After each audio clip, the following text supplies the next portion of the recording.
കൊച്ചിയിൽ സ്കൂട്ടറിടിച്ച ലോട്ടറി വിൽപ്പനക്കാരിയായ വയോധികയ്ക്ക് പരിക്കേറ്റ സംഭവത്തിൽ രണ്ടുപേരെ പോലീസ് കസ്റ്റഡിയിലെടുത്തു. ഫോർട്ട് കൊച്ചി സ്വദേശികളായ യുവാക്കളെയാണ് കസ്റ്റഡിയിലെടുത്തത്.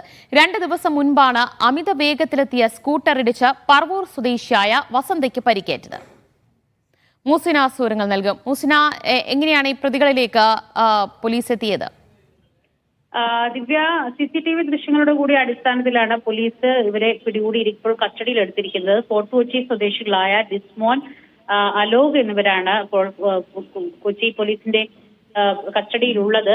സ്കൂട്ടർ അമിത വേഗത്തിലാണ് എന്ന് ദൃശ്യങ്ങളിൽ വ്യക്തമാണ്. പറവൂർ സ്വദേശിയായ വസന്തയ്ക്കാണ് 2 ദിവസം മുൻപ്, ലോട്ടറി വിൽപ്പനക്കാരിയായ വസന്തയ്ക്ക് 2 ദിവസം മുൻപ് ഇത്തരത്തിൽ പരിക്ക് പറ്റിയത്.